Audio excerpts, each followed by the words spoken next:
Welcome to the topic master. तो कैसा है आप सब? परिसंचरण तंत्र हम पढ़ रहे थे, सर्कुलेशन सिस्टम को। लगभग ये चैप्टर समाप्त होने वाला है, एक लेक्चर इसका और बचा हुआ है जिसमें हम बात करेंगे हृदय नियंत्रण और हृदय से संबंधित रोग मतलब डिजीज के बारे में। ठीक है, आज हमें देखना है रुधिर वाहिनियों के बारे में। रुधिर वाहिनियां कौन कौन सी होती है? धमनी हो गई, शिरा हो गई, केशिकाएं हो गई। बहुत सारे बच्चे ऐसे होंगे जो इस टॉपिक को रटते होंगे, चीजों को समझने की कोशिश नहीं करते हैं। बायोलॉजी हर एक चीज रटी नहीं जाती। अगर आप धमनी शिराओं की बात करते हैं तो लोग दोनों में डिफरेंट रट लेते हैं। यार रटने वाली चीजें नहीं है यहाँ पर। अगर आप समझने की कोशिश करेंगे समझने की, तो सारी चीजें समझ में आती हैं, सारे पॉइंट दिमाग में नाचते हैं। कोई भी पॉइंट ऐसा नहीं रहता जिसे आप याद करें। ठीक है, तो चलिए फिर स्टार्ट करते हैं आज के इस लेक्चर को। बहुत ही कॉन्सेप्ट से पढ़ने वाली चीजों को याद कुछ नहीं करेंगे, सारी चीजों को समझेंगे, सारी चीजें दिमाग में सेव हो जाएंगी। कभी कोई भी चीज हमें याद नहीं रखनी पड़ेगी कि धमनी और शिराओं के बीच में अंतर क्या होता है, धमनी शिरा और केशिकाओं के बीच में अंतर क्या होता है, कुछ नहीं याद रखना पड़ेगा। डायरेक्ट आपके दिमाग में सारी चीजें सेव रहेंगी। ठीक है, समझेंगे हम बहुत ही अच्छी तरीके से समझेंगे। तो चलिए फिर स्टार्ट करते हैं आज के इस लेक्चर को और देखते हैं धमनी, शिरा व केशिकाओं के बारे में। अगर इस बच्चे को आप देखेंगे, सामने दिख रहा होगा, तो इसमें जो लाल कलर की शाखाएं दिख रही हैं वो किसको रिप्रेजेंट करती हैं? वो रिप्रेजेंट करती हैं धमनी को। किसको रिप्रेजेंट करती है बच्चा? वो रिप्रेजेंट करती हैं धमनी को। लेकिन जो नीली कलर की शाखाएं दिख रही हैं वो किसको रिप्रेजेंट करती हैं? वो शिराओं को रिप्रेजेंट करती हैं। ठीक है, बाकी केशिकाओं के बारे में हम लास्ट में बात करेंगे। तो पहले धमनी और शिरा को अच्छे तरीके से चीजों को समझिए। अगर मैं रुधिर वाहिनियों की बात करता हूं तो दो रुधिर वाहिनियां जैसे धमनी हो गई और शिरा हो गई, जिनके बारे में हम बहुत ही विस्तृत अध्ययन करते हैं, क्वेश्चन यहां से पूछे जाते हैं। अगर मैं धमनी की बात करता हूं तो एक चीज को समझिएगा। अगर मैंने यहां पर हार्ट बनाया, ये क्या भैया? ये हार्ट हो गया। ठीक है, तो आपको पता है हृदय का काम क्या है? हृदय का काम क्या है? ब्लड को सर्कुलेट करना। मतलब ये क्या करता है? ऑक्सीजनिक ब्लड को कहां पर भेजता है? बॉडी में भेजता है। क्या करता है? ऑक्सीजनित ब्लड को बॉडी में भेजता है और डीऑक्सीजनित ब्लड को ये क्या करता है? फिर से हृदय में ले आता है। ठीक है, और यही हृदय, मैंने सर्कुलेशन पढ़ा दिया, ब्लड सर्कुलेशन मैंने बहुत ही डिटेल में कवर करवाया। बच्चा ये मत कहिएगा समझ में नहीं आ रहा है यहाँ पे। ठीक है, क्योंकि ये चीज मैंने पहले ही समझा रखी है, बहुत ही डिटेल में, पर्टिकुलर उसका लेक्चर लिया है मैंने, बहुत ही अच्छे तरीके से समझाया। ठीक है, तो अब ये क्या होगा? ये हृदय इस डीऑक्सीजनित ब्लड को कहां पर भेजेगा? फेफड़ों में भेजेगा। कहां पर भेजेगा? फेफड़ों में भेजेगा। और फेफड़े फिर से इसको कहां पर भेज देंगे? हार्ट में भेज देंगे। ठीक है, यहाँ पर चार खाने पाए जाते हैं, आपको पता होगा, दो अलिंद और दो नीले। ऊपर वाले अलिंद होते हैं, नीचे वाले नीले होते हैं। अब मेरी बात को समझिएगा ध्यान से। अगर मैं धमनी व शिराओं की बात करता हूं तो हमेशा धमनियों में शुद्ध ब्लड बहता है, प्योर ब्लड बहता है, मतलब O2 वाला ब्लड बहता है। O2 वाला ब्लड क्या करता है? O2 वाला ब्लड हमेशा धमनियों में पाया जाता है। लेकिन CO2 वाला ब्लड कहां पर पाया जाता है? यहाँ पर CO2 की मात्रा ज्यादा होगी क्योंकि ये बॉडी से निकल रहा है। ठीक है, बॉडी से ब्लड जाता है हार्ट में, हृदय इसको भेजता है फेफड़ों में, फेफड़ों में फिर से क्या होता है? अब देखिए, ये यहां से कहां पर जा रहा है? ये फिर से हृदय में गया। अब ये हृदय इसको फेफड़े में भेज रहा है। ये कौन सा वाला ब्लड है? CO2 वाला ब्लड है। फेफड़ा क्या करेगा? CO2 इससे निकालेगा और ऑक्सीजन इस पर डाल देगा ब्लड में, और फिर से ऑक्सीजनिक ब्लड हो जाएगा, फिर से फेफड़े में जाएगा, और फिर इसके बाद ये हार्ट में, हार्ट से होते हुए ये नीले में, नीले से होते हुए ये बॉडी में पहुंच जाता है। तो यहाँ पर मैं समझाना क्या चाहता हूँ, ये तो सारी चीजें मैंने पहले बता रखी है। मैं यहाँ पर समझाना चाहता हूँ कि जहां पर आप ऑक्सीजनिक ब्लड देख रहे हैं, मतलब अगर हम बात करते हैं धमनियों की, तो धमनियों में कौन सा वाला ब्लड बहता है? O2 वाला ब्लड बहता है। कौन सा? O2 वाला ब्लड बहता है। O2 वाला ब्लड देखने के लिए कहां पर मिलता है? धमनियों में मिलता है। और धमनियां काम क्या करती हैं भैया? तो धमनियां काम करती हैं, हृदय से धमनियां बॉडी तक ब्लड को पहुंचाती हैं और शिराएं बॉडी से फिर से हृदय तक ले जाती हैं। ठीक है, इस पर CO2 वाला ब्लड देखने के लिए मिलता है। कौन सा वाला? CO2 वाला ब्लड देखने के लिए मिलता है। इस पॉइंट को मैंने सामने लिखा भी। यहां पर आपको दो चीजें और पता होनी चाहिए, फुफ्फुस धमनी और फुफ्फुस शिरा। जहां पर ये फुफ्फुस वर्ड लग जाए ना, वहां पर आप अब अपोजिट समझने लगेंगे। मतलब अभी तक मैं कह रहा था धमनियों में ऑक्सीजनित वाला ब्लड बहता है और शिराओं में डीऑक्सीजनित वाला, मतलब CO2 वाला। लेकिन दो धमनियां और शिरा ऐसे हैं, मतलब एक धमनी और एक शिराएं ऐसी हैं जो विपरीत होती हैं, अपोजिट होती हैं। अगर हम फुफ्फुस धमनी की बात करते हैं, किसकी बात करते हैं आगे मैं इस चीज को बताऊंगा भी। अगर मैं फुफ्फुस धमनी की बात करता हूं बच्चा, तो इस पर कौन सा वाला ब्लड बहता है? इस पर CO2 वाला ब्लड बहता है। कौन सा? CO2 वाला। और अगर मैं फुफ्फुस शिरा की बात करता हूं, अगर मैं फुफ्फुस शिरा की बात करता हूं, तो इस पर O2 वाला ब्लड देखने के लिए मिलता है। जस्ट अपोजिट होता है धमनी व शिराओं के। अपोजिट क्यों होता है? कहां पर ये पाई जाती हैं? अगर मैं बात करता हूं फेफड़े की, तो ये यहाँ पर क्या पाया जा रहा है? फेफड़ा पाया जा रहा है। तो हृदय से जो फेफड़े में CO2 वाला ब्लड आ रहा है ना, ये CO2 वाला जो ब्लड आ रहा है ये फुफ्फुस धमनियों द्वारा आ रहा है। किसके जरिए आ रहा है? फुफ्फुस धमनियों द्वारा। इसको हम क्या कहेंगे भैया? यहाँ पर ये फुफ्फुस धमनियों द्वारा आ रहा है, मतलब CO2 वाला ब्लड आ रहा है, जस्ट अपोजिट हो गया, जबकि धमनियों में O2 वाला ब्लड बहता है। और अगर मैं बात करता हूं फेफड़े से जो हार्ट में ब्लड जा रहा है O2 वाला, तो ये कौन सी धमनी होती है? ये फुफ्फुस शिराएं होती हैं। कौन सी होती हैं? फुफ्फुस शिराएं होती हैं। तो आपने इस स्लाइड में देखा क्या, जनरली धमनियों में O2 वाला ब्लड और शिराओं में CO2 वाला ब्लड सर्कुलेट करता है, लेकिन फुफ्फुस धमनी और फुफ्फुस शिराओं में जस्ट अपोजिट हो जाता है। फुफ्फुस धमनी में CO2 वाला ब्लड रहता है, फुफ्फुस शिरा में O2 वाला ब्लड रहता है। कहां से धमनी जाती है? ये हृदय से निकल के फेफड़े तक जाती है, और ये फेफड़े से फिर से हृदय में जाती है। जो ऊपर वाले ब्लड जो फेफड़े से जोड़ती हैं, जो धमनियां, दोनों धमनियां जो होती हैं वो फेफड़े से जुड़ी होती हैं, फुफ्फुस धमनी फुफ्फुस शिरा होती है। समझ में आ गया इतना? आगे बढ़ते हैं, ठीक है। अब हम आगे बढ़ेंगे और अब हम देखेंगे डायग्राम। यहाँ पर दो डायग्राम आपको दिख रहे होंगे। एक तो दिख रहा है धमनी का, ये कौन सा डायग्राम है भैया? ये धमनी वाला डायग्राम हो गया, ये धमनी वाला डायग्राम हो गया, और ये शिरा वाला डायग्राम हो गया। अब दोनों डायग्राम को अच्छे से समझिएगा। मैंने आपसे क्या कहा, अधिकतर बच्चे इस टॉपिक को रटते हैं, वो ये रट लेते हैं, धमनी में अंतर क्या होता है, धमनी तक शिराओं में अंतर क्या होता है। रटने वाली बातें नहीं है। अगर आप स्ट्रक्चर को समझेंगे, चीजों को समझेंगे, तो मैंने पहले ही कह दिया था भैया, रटना इसमें कुछ पड़ेगा ही नहीं। आपको कभी डिफरेंस रखना नहीं पड़ेगा दोनों के बीच का, आपको खुद ही पता होगा, ठीक। अब हम बात करते हैं इनके स्ट्रक्चर की। सामने दोनों स्ट्रक्चर दिख रहे हैं और दोनों में थोड़ा थोड़ा आपको अंतर भी दिख रहा होगा, ठीक है। पहले हम इसमें मेम्ब्रेन की बात करते हैं। तो जनरली इसमें 3 टाइप की मेम्ब्रेन पाई जाती हैं। 3 टाइप की इसमें मेम्ब्रेन पाई जाती हैं, मतलब हम कह सकते हैं धमनी व शिराओं में 3 तरीके की भित्तियां होती हैं, ठीक है। अब देखिए, सबसे बाहरी भित्ति को हम क्या बोलते हैं? ट्यूनिका एक्सटर्ना बोलते हैं। इसके बाद एक ट्यूनिका मीडिया होती है, फिर इसके बाद एक ट्यूनिका इंटरना होती है। मतलब सबसे बाहरी वाली को हमने क्या कहा? ट्यूनिका एक्सटर्ना कहा, जो बीच में है उसको मीडिया कहा, और जो लास्ट में है, मतलब जो सबसे अंदर है, उसको हमने इंटरना कहा। इंटरना का मतलब अंदर होता है, एक्सटर्ना का मतलब बाहर होता है, मीडिया का मतलब बीच में होता है। कुछ याद करने वाले पॉइंट नहीं है यहाँ पर, ठीक है। यहाँ पर एक विशेषता आपको याद रखनी है। यहाँ पर ये जो संरचना दिख रही है, ये धमनी में एक अलग सी संरचना दिख रही भैया। ये कौन सी संरचना होती है? इसको हम बोलते हैं इलास्टिक झिल्ली, इंटरनल इलास्टिक लेमिना, ठीक है। ये पाई कहां पर जाती है? जनरली क्वेश्चन कई बार पूछा गया कि पाई कहां पर जाती है, तो ये धमनियों में पाई जाती है। और धमनियों में कहां पर पाई जाती है? इंटरना।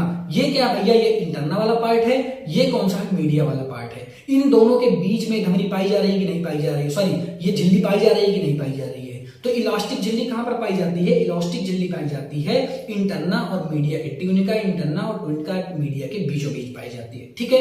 अगर यहां पर हम धमनी की बात करते हैं, तो अगर आप यहां पर देखेंगे तो इंटरना वाला पार्ट, सॉरी यहां पर मीडिया वाला पार्ट मोटा दिखाई देगा। कौन सा पार्ट? ये मोटा पार्ट होता है। अगर आप धमनियों में देखेंगे तो जो मीडिया वाला पार्ट होता है वो कौन सा होता है? Tunica media. मीडिया जो ट्यूनिका मीडिया होती हैं वो मोटी होती हैं, लेकिन अगर हम शिराओं की बात करते हैं तो जो ट्यूनिका मीडिया होती हैं, जो ट्यूनिका मीडिया होती हैं वो पतली होती हैं। सामने डिफरेंस दिख रहा है कि नहीं दिख रहा है? बिल्कुल साफ साफ डिफरेंस दिख रहा होगा, ठीक है। आगे बढ़ते हैं और अब हम देखते हैं, जैसे मैंने आपको बताया, ट्यूनिका एक्सटर्ना मतलब सबसे बाहरी परत होती है, ढीले संयोजी ऊतकों से मिलकर बनी होती है, और कोलेजन तंतु हो गया, इलास्टिन तंतु हो गया, और अनुलंब पेशियां इस पर पाई जाती हैं। ये 3 पॉइंट हैं, डायरेक्ट आपको याद रखने हैं। अब हम बात करते हैं ट्यूनिका मीडिया की। तो आपको पता ही है, जो ट्यूनिका मीडिया होती है वो डिपेंड करता है, जो भित्तियों की मोटाई है वो किसके ऊपर डिपेंड करती है? ट्यूनिका मीडिया के ऊपर। क्योंकि आपने देखा शिरा में ज्यादा मोटी थी, और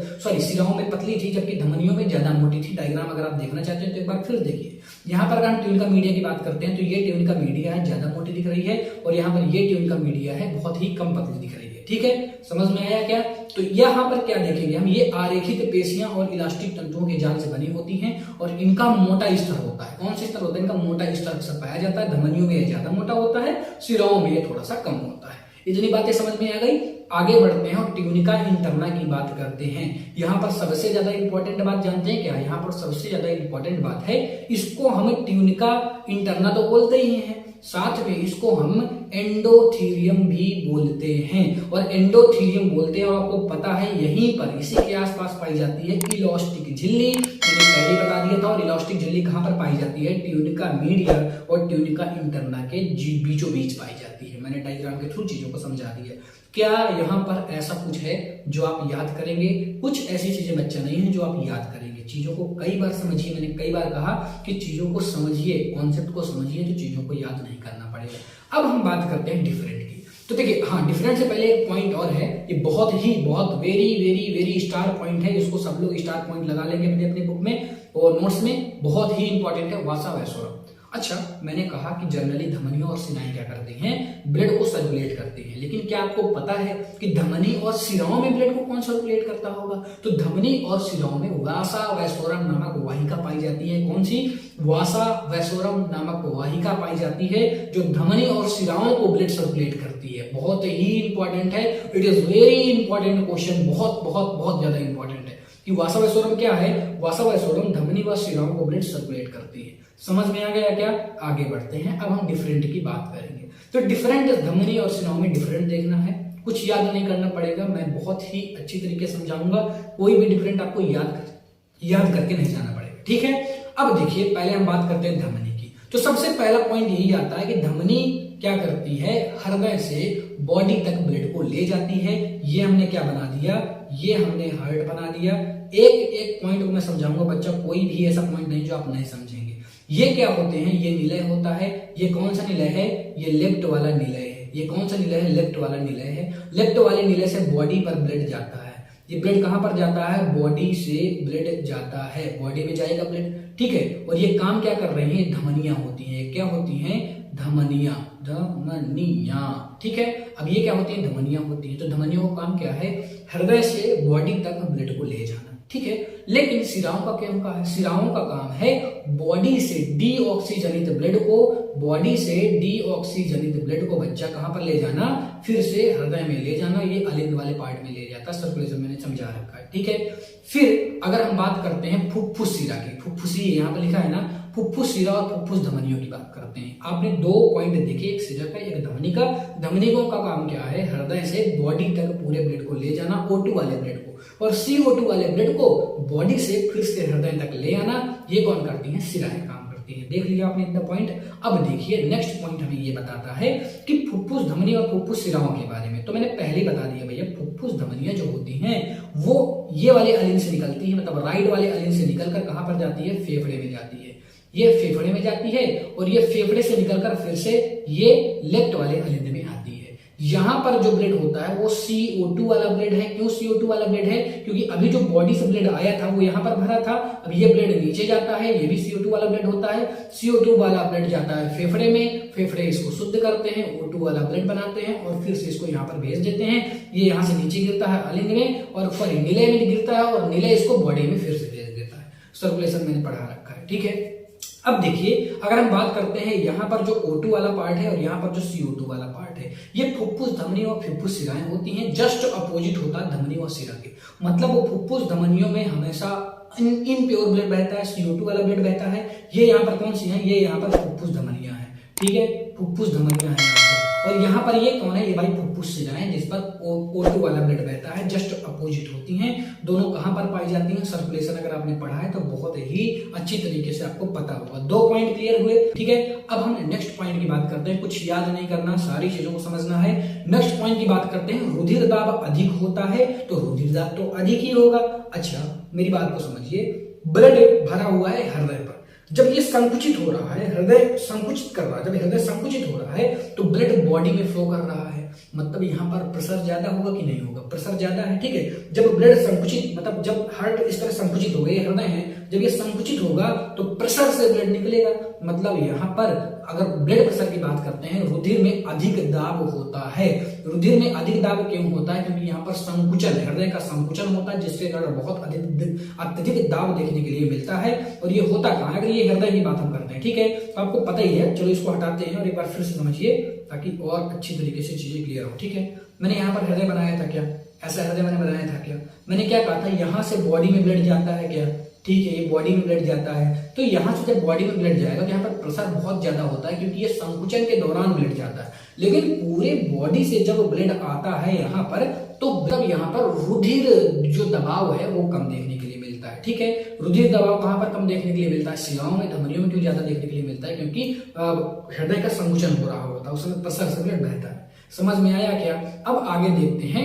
रुधिर में अगर हम बात करते हैं धमनियों की, तो शरीर में अत्यधिक गहराई पर पाई जाती है। क्यों गहराई पर पाई जाती है? एक चीज बताइए, अगर आप एक पाइप अपने घर में एक पाइप फिटिंग कर रहे हैं, ठीक है, पानी वाला पाइप, तो आप एक बात बताइए, बहुत प्रेशर से अगर पानी को जाना है तो क्या आप पाइप को ऊपर रखेंगे? क्या वहां पर और ज्यादा प्रेशर होगा? तो पाइप को आप कोशिश करेंगे कि ज्यादा नीचे दबाएं, मिट्टी के ज्यादा नीचे तक पाइप को दबाएं, क्योंकि प्रेशर बहुत ज्यादा होने वाला है, पाइप फटने के खतरे हैं। तो इसी तरह धमनियों में प्रेशर तो बहुत ज्यादा होता है, आप इस तरह समझ सकते हैं चीजों को कि प्रेशर बहुत ज्यादा होता है धमनियों में, इसीलिए शरीर के गहराई पर पाई जाती है ताकि ये फटे वटे ना। समझ में आया? लेकिन शिराओं पर क्योंकि प्रेशर कम होता है तो इसीलिए कम गहराई पर पाई जाती हैं, और यही रीजन है कि जब आपको डॉक्टर सुई लगाता है तो वो शिराओं में सुई लगाता है, ठीक है, ना कि धमनियों में, क्योंकि धमनियां बहुत अंदर पाई जाती हैं, शिरा जल्दी पकड़ में आ जाती है। ठीक है, समझ में आया क्या? आगे बढ़ते हैं। हृदय भित्ति, अगर धमनियों की भित्ति की बात करते हैं तो ये मोटी होती है, मैंने पहले बताया, क्योंकि यहाँ पर ट्यूनिका मीडिया जो होती है वो मोटी होती है, लेकिन यहाँ पर ट्यूनिका मीडिया जो होती है वो पतली होती है, इसलिए थोड़ा सा ये पतली होती है शिराएं। समझ में आ गए इतने पॉइंट? आगे बढ़ते हैं। इनकी गुहाएं जो होती हैं सक्रिय होती हैं। क्यों सक्रिय होती हैं? क्योंकि बहुत ज्यादा ब्लड प्रेशर होता है, प्रेशर ज्यादा होगा तो गुहाओं का सक्रिय होना जरूरी है, नहीं तो प्रेशर डेवलप नहीं हो पाएगा, बॉडी तक ब्लड पहुंच नहीं पाएगा। इनकी गुहाएं चौड़ी होती हैं। द रीजन इज, चौड़ी होने का रीजन ये है कि अगर मैं शिराओं की बात करता हूं तो क्योंकि यहाँ पर प्रेशर तो पाया नहीं जाता, तो यहाँ पर कपाट पाए जाते हैं। शिराओं में क्या पाए जाते हैं? कपाट पाए जाते हैं। कपाट क्यों पाए जाते हैं? जब ब्लड बहता है। अब देखिए, एक बार कलर चेंज करते हैं ताकि समझ में चीजें और आए। ठीक, अब देखिए यहां से ब्लड बह रहा है, ठीक, ये ब्लड बहा, क्योंकि यहाँ पर प्रेशर नहीं है, तो जब ब्लड यहाँ पर जाएगा ना, ये यहाँ पर जाएगा तो ये कपाट बंद हो जाएंगे, ताकि ये जो ब्लड है पीछे फिर से ना आ सके। ये लगातार ऐसे ही आगे बढ़ता रहता है। कपाट का होना इसलिए जरूरी है क्योंकि यहाँ पर प्रेशर वगैरह नहीं पाया जा रहा बच्चे इतना ज्यादा कि प्रेशर से बहेंगे, बिना प्रेशर के बह रहा है, इसलिए यहाँ पर कपाट पाए जाते हैं। It is very important question कि धमनियों में कपाट नहीं पाए जाते हैं क्योंकि यहाँ पर प्रेशर के साथ ब्लड बहता है, लेकिन यहाँ पर प्रेशर के साथ ब्लड नहीं बहता है, तो इसीलिए इसके अंदर कपाट पाए जाते हैं। सारी चीजें समझ में आ रही है ना बच्चा?